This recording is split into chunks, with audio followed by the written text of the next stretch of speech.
I've been wanting to build a wood-fired hot tub for some time, and here's my final result. So I hand coiled, so it's not perfect, about 50 feet of 1-inch thick copper coil, connected that to 3/4 of an inch thick pipe, which I connected to garden hose adapters, and finally I have these little strainers in place so fingers can't plug the thermal siphoning action.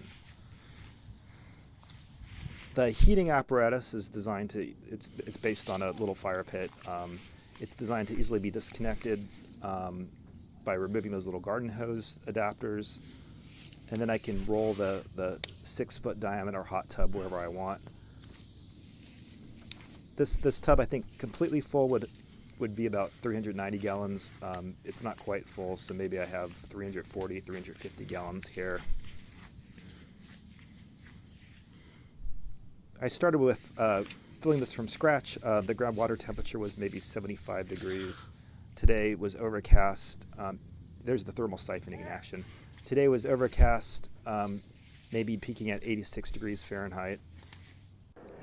You don't want to have your babies in a hot tub, but when it's warming up, it's fine.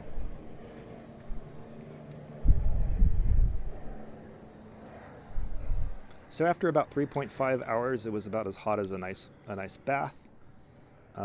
Kept going from there.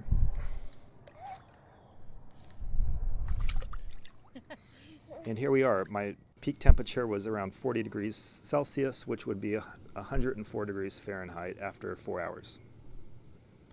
And you can see that my fire's dying down at this point, so I probably could have heated it faster.